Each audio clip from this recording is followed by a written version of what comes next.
Welcome back to Braintree Today. I'm Martha Konstandinidis and you're watching BCAM TV. Now we'll be getting into our latest stories from the week. An American woman who was held captive in a Russian prison for most of this year says she was assaulted by an inmate and left without contact to the outside world. Sarah Krivonek, the English teacher who was living in Russia at the time of her arrest, told ABC News in an interview that she was released on December 8th, the same day that WNBA star Brittany Griner was released from Russian captivity. Krivonek said she is suffering from PTSD and malnourishment and had to check herself into a hospital upon arrival in the States. In a statement, the U.S. Department of State said, quote, "We monitored the case throughout the process, including attending deportation hearings. We coordinated with the Russian authorities to facilitate Ms. Krivonek's safe return to the United States." End quote. The English teacher disputed this claim, saying she was put on a commercial flight, forced to travel alone, and had to repay the U.S. government for travel costs. While the adjustment back to life in the U.S. has been difficult for her, she is now living with a friend and trying to reestablish herself. There is a GoFundMe to help raise money for Sarah to repay her loans and get supplies. If you'd like to donate, you can head to gofundme.com/help bring Sarah home. According to a new study, China's abrupt exit from its zero-COVID policy could lead to nearly 1 million deaths as the country braces for an unprecedented wave of infections. For almost 3 years, the Chinese government used strict lockdowns, centralized quarantines, mass testing, and rigorous contact tracing to curb the spread.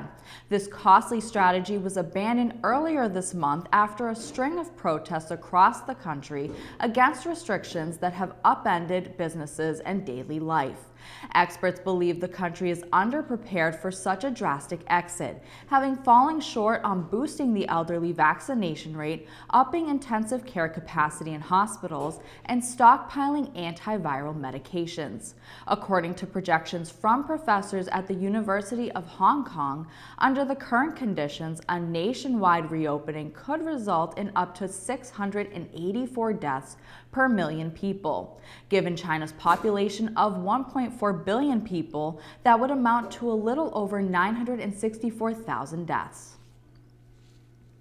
The Massachusetts Medical Society is urging residents to exercise caution this holiday season as respiratory illnesses, the flu, RSV, and COVID-19 have swept the nation. Health officials are urging people to take precautions to protect themselves by getting vaccinated, washing their hands frequently, and even masking up in certain circumstances. Dr. Ted Kalianos, president of the Massachusetts Medical Society, said in a statement that taking such proven and effective measures will help reduce the spread of these respiratory viruses that are, quote, already causing serious illness, driving a strain in our healthcare system, end quote. Massachusetts is among several states in the country facing very high levels of flu activity, which has prompted concerns of overwhelming the state's healthcare system. Free COVID-19 tests are once again becoming available to all U.S. households as the Biden administration unveils plans for potential coronavirus surges this winter. After a 3-month hiatus, the administration is making 4 rapid virus tests available per household through covidtest.gov.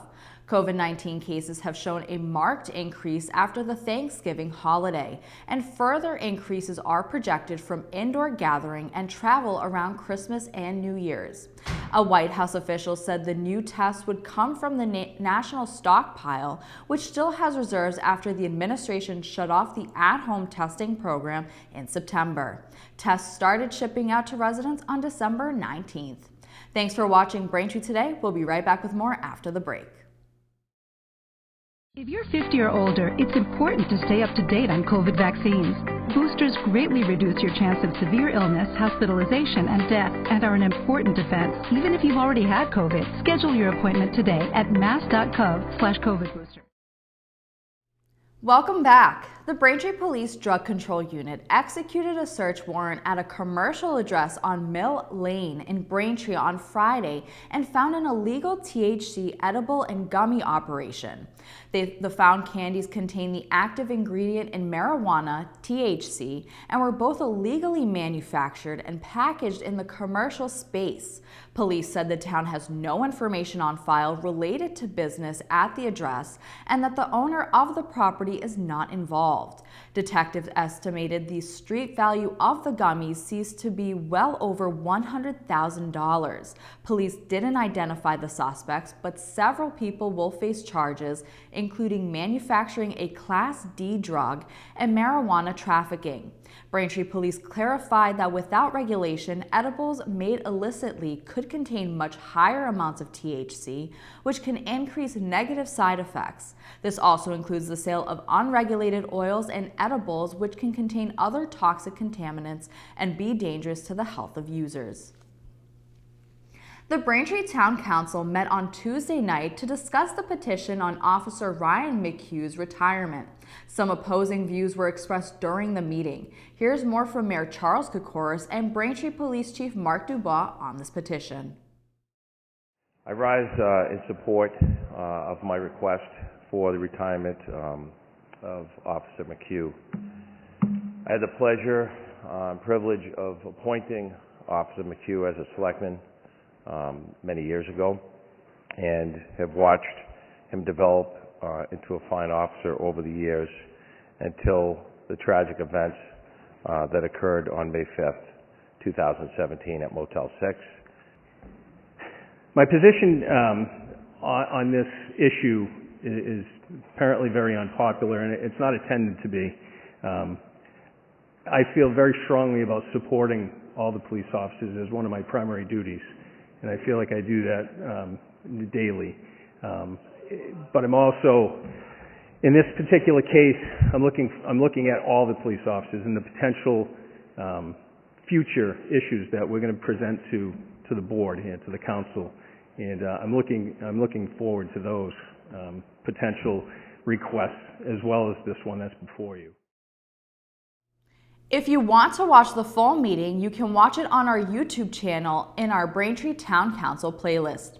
In other news, the Braintree School Committee approved the installation of a synthetic turf field at Highlands Elementary School with a 5-2 vote. The purpose of the turf is to replace a portion of asphalt to use at recess and in PE classes, which will reduce cuts and scrapes students suffer when playing on the paved areas of the schoolyard.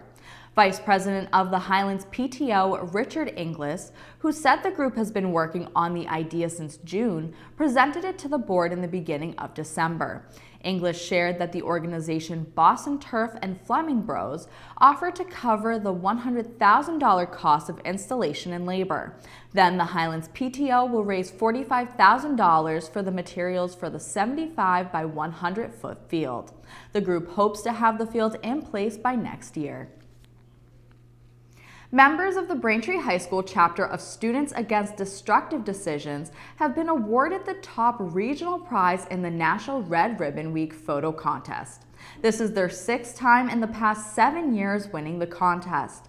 This year's winning entry shows students in the school's gym displaying the theme of this year's contest: Celebrate Life, Live Drug-Free. Students wearing red SAD t-shirts spell out the word life on the gym's bleachers. The school will receive an iPad along with $1,000 to be used for drug prevention education. The Braintree Trash and Recycling Center released an article reminding residents that doors and windows are considered construction material, not household trash, so they cannot be placed curbside or dropped off at the recycling center. Also, trash and recycling carts need to have closed lids to enable proper collection. Overfull carts may result in rejection. In addition, with Christmas and New Year's Day both landing on the weekend, Braintree officials announced that trash pickup for the weeks of December 26th and January 2nd won't be affected, with pickup remaining on normal days. Make sure to watch out for the drop-off center though, as they will have special hours on both Christmas and New Year's Eve. If you need drop-off trash on these days, the center will be open from 7:15 a.m. to noon. Thank you for watching Braintree Today on BCAM TV. We'll be right back with more stories in the area.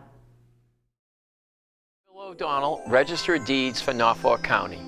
The holidays are a time of joy, but for some, a time of stress. We see firsthand at the Registry of Deeds the struggles of people when it comes to mortgage foreclosures. A number of families in the county struggle to put food on the table.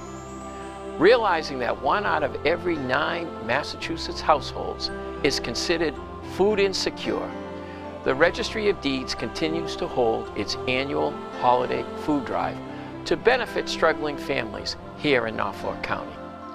We are asking for your help in collecting non-perishable donations such as canned meats, soups, vegetables, breakfast cereals, pasta, spaghetti sauces, along with household paper goods.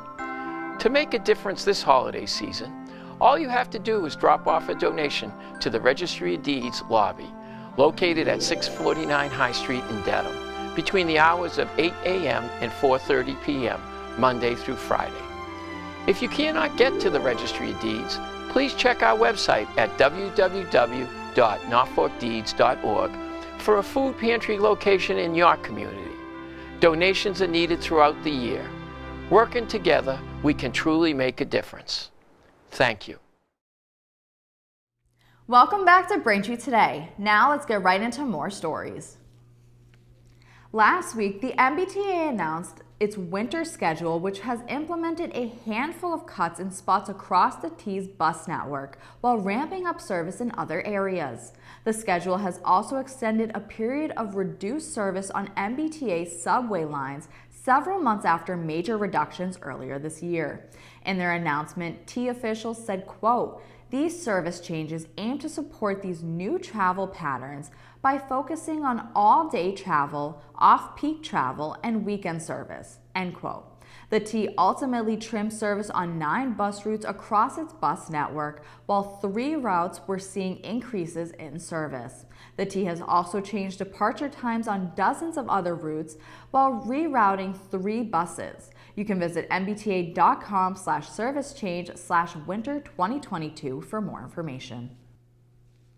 On Wednesday, Governor-elect Maura Healey and Lieutenant Governor-elect Kim Driscoll toured an MBTA repair facility in Everett. Healey spoke about the search for a new head of the MBTA and says she plans to name a general manager for the MBTA in a matter of weeks after she takes office. Healey said, quote, "We're going to work as quickly as we can. We're glad that this is essentially a worldwide search. I hope this is a matter of weeks and not several months. That's the goal. We are hustling hard for the next general manager," end quote.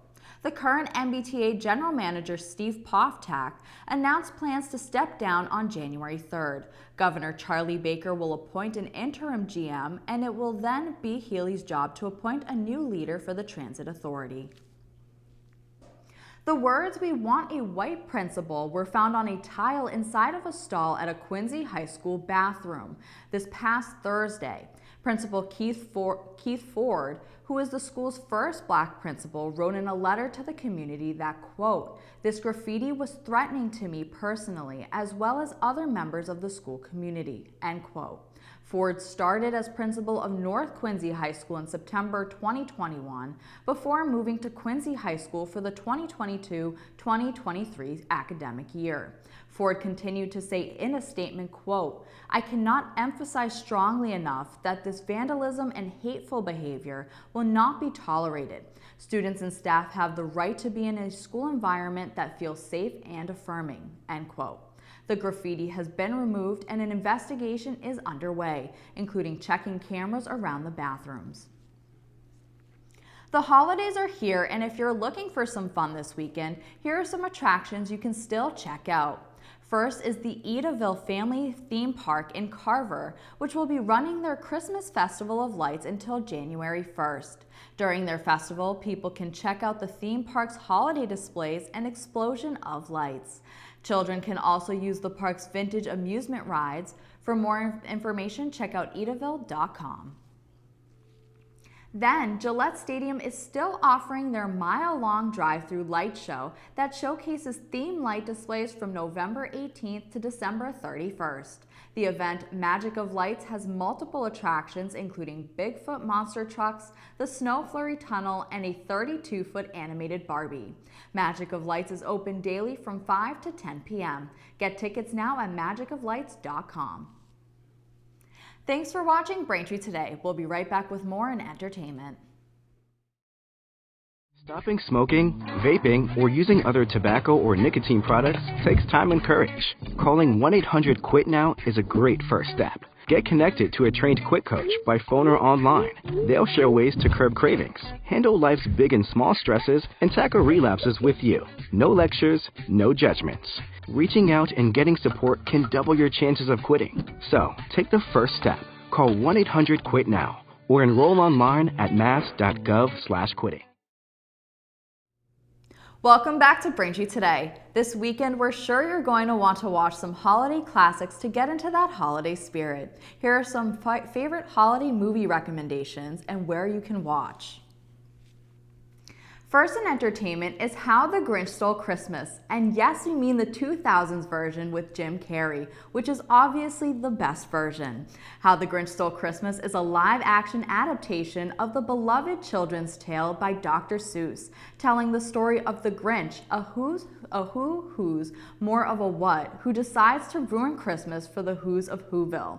Reluctantly joined by his dog Max, the Grinch sneaks into Whoville on Christmas night, disguised as Santa to steal everything holiday related from the Who's in an attempt to stop Christmas. Though Cindy Lou Who, a sweet young girl who takes a chance on the Grinch, causing him to have a change of heart. You can watch How the Grinch Stole Christmas on HBO Max and on Hulu with a premium subscription. Next in entertainment comes The Polar Express starring Tom Hanks, which tells the story of a young boy struggling with his belief in Santa Claus and taking an extraordinary train ride to the North Pole, where he embarks on a journey of self-discovery that shows him that the wonder of life never fades for those who believe. You can watch The Polar Express on HBO Max and on Apple TV. And finally in entertainment, Elf follows Buddy the Elf, played by Will Ferrell, on a journey to find his real family. Being raised by Santa's elves since he was a toddler, Buddy is unable to shake the feeling that he doesn't fit among the others and decides to travel to New York in search of his real father, who turns out to be a cynical businessman. After a DNA test proves them to be related, his father reluctantly attempts to start a relationship with Buddy. You can watch Elf on HBO Max or Amazon Prime Video. That'll do it for news today. I'm Martha Konstandinidis, and thank you for watching Braintree Today on BCAM TV. Stay safe and have a happy holiday. We'll see you next time.